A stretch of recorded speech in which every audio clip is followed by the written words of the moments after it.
Hello.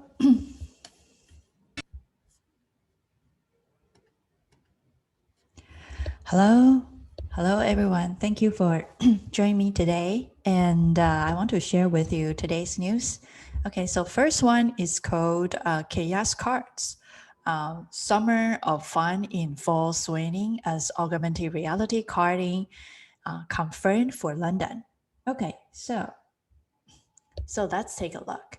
Okay, so this news is on Evening Standard, and it's on standard.co.uk. So, and this news is written by Lizzie Edmonds.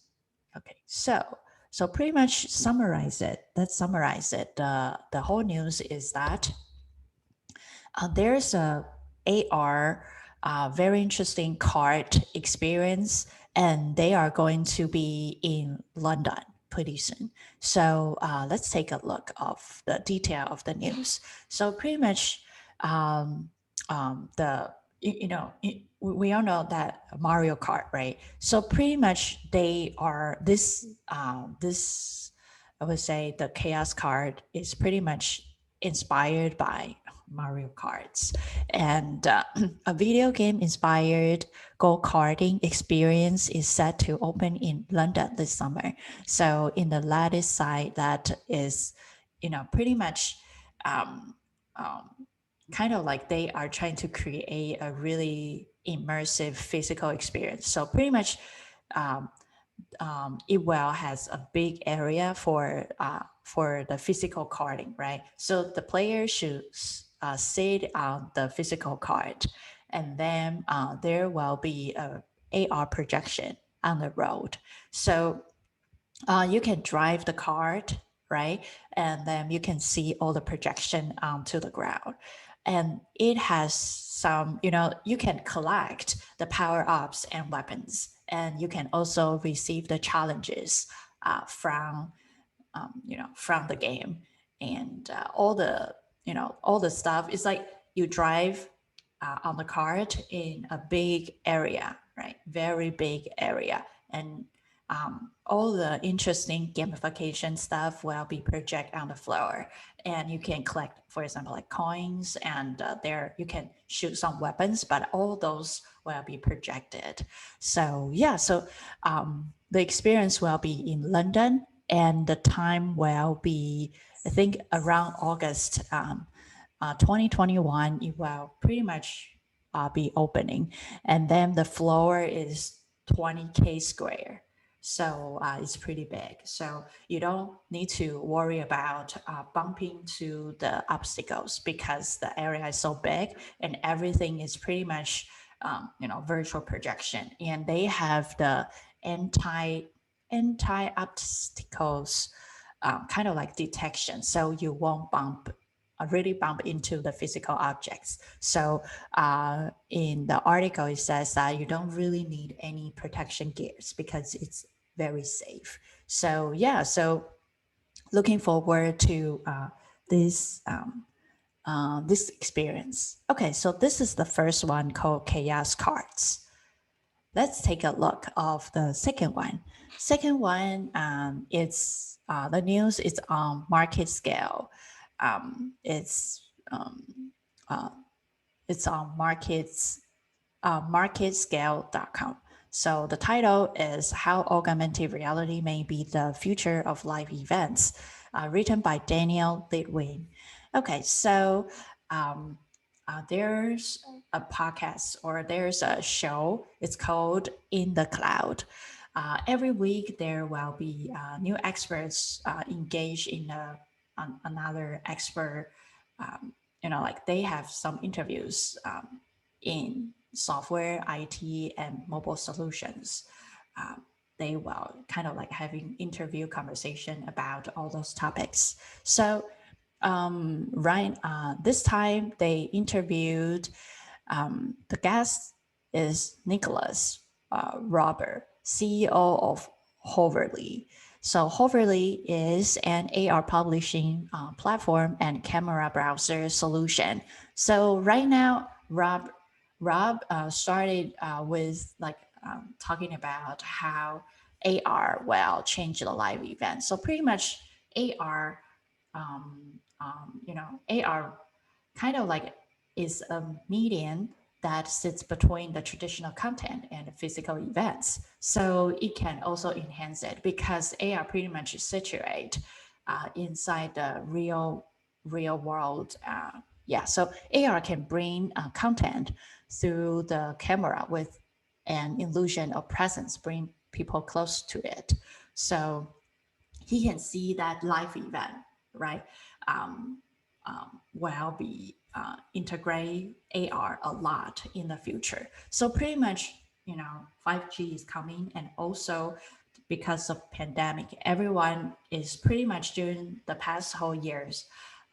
We all experience the virtual world of working or entertaining or meeting people. We all stay at home and doing everything virtually. And Zoom provides the flat experience. So sometimes people will complain that when you doing Zoom call, it's hard to recall, right? Because it's small and it's on your screen, and it's not immersive enough for you to kind of totally absorb the content. So with the AR enhanced live event, it can help people to sense more, to learn more, and to feel more. So that's kind of the overall interview. And then the third one will be this news is on CNET.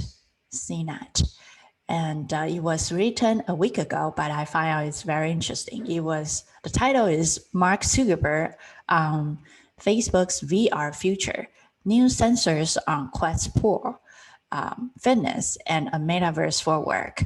So this article was written by Scott Stan. So he spoke with Mark Zuckerberg, and Mark Zuckerberg taught him about the vision that Facebook has for VR.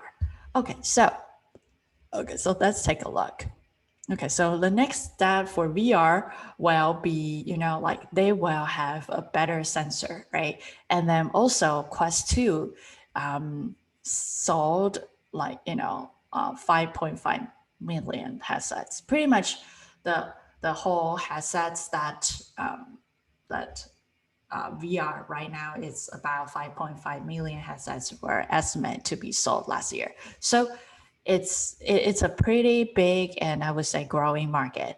I remember last year somebody wants to buy a VR headset and couldn't buy it. It's totally bought out because people before the pandemic, people kind of enjoy the physical contact, and there is no way for people to really there's no way to push people really into the VR space. But because the pandemic, people start willing to try some different virtual presence or some virtual way of connecting with each other. So last year, pretty much VR was pretty much buyout, and a lot of companies exploring the AR solutions for their kind of like the way to help customers to make the purchasing decisions. So I think right now, Zuckerberg says that Oculus Quest's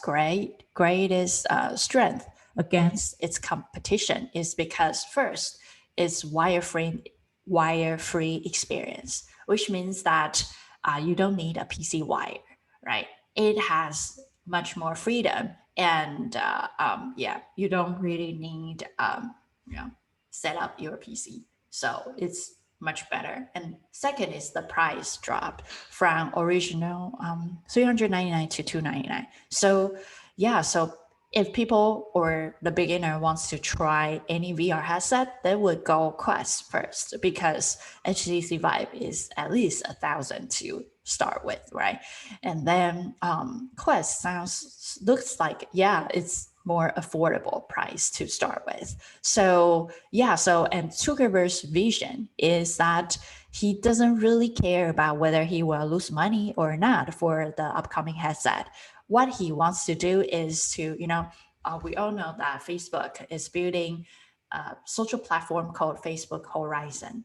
And then that Horizon allows people to do the social connection, right? So pretty much he wants to make people to engage more in the virtual space. So yeah, so I think it they are pushing this, and Mark Zuckerberg pretty much. I saw another article. I think Facebook lab, like experiment lab, pretty much spent 4 years to create their rest band. The haptical, similar to, I think they use neural technology for to detect for the device, right? The device looks like a little bit like a watch, but it can detect the neural signals from your wrist. So it can pretty much detect the really small gestures of your fingers, and then it can also kind of like low allows user to use as less movement as possible on the fingers to create or to move the 3D object, which is very amazing. Okay, so Mark Zuckerberg mentioned that he thinks that Zoom meeting is not memorable, right? And then he wants people to see more benefits of VR. So he will create, pretty much he is building the foundation. Like right now, Facebook Horizon is not launched yet, but he is letting his employees to test out from, remotely to add some possible features for it because it's going to launch. And then, yeah, pretty much in the future, Facebook is also working on more advanced AR glasses with wrist warm neural interface. So in the future, pretty much you wear like a Facebook AR glass and wear some wrist. And then, like right now, Oculus Quest is pretty much good at figuring out your fingers movement without, any controllers. And then in the future, that types of technology will also integrate with their wrist warm neural interface. So yeah, um, yeah, let's take a look. Okay, cool. So yeah, so in the future, they are also going to grow the fitness app. So uh, something like Fit XR and Supernatural, right? So they want to integrate with something that is, pretty much integrate with the fitness. And then in the article, it talks about the privacy issue because, you know, um, Facebook, it seems like they want to detect the facial expressions through the detection inside the headset. But because, Facebook is gathering all of our I would say all of our data.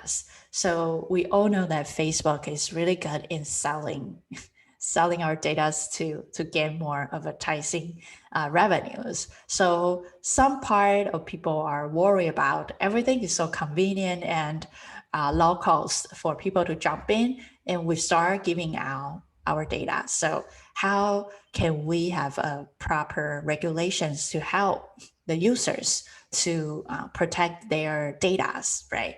So yeah, so pretty much Facebook is creating a better and friendly, I would say, the overall solutions for people to live in VR space with a lower cost of headset and really easy to just put on your wrist and then doing ultra low friction gestures, and you can pretty much move a lot of space inside their upcoming AR glass. So yeah, Zuckerberg also said that he loved Beat Sabers, and he wants people to start enjoy the workout inside VR space. And yesterday we talked about time will be people will feel time wrapped or feel like time was shortened, or they spend much more. It's like, for example, 5 minutes, right? 5 minutes will feel much less when you work out in the VR space. So time feels shortened in VR space, which means that you will spend much more time in VR space. So yeah, how to use this immersive experience to fully, help people or let people to enjoy more immersive experience in the virtual space is what Facebook is prioritized to do, right? So yeah, so right now they are started to create a VR zone, and we all know that if you want to do anything inside Oculus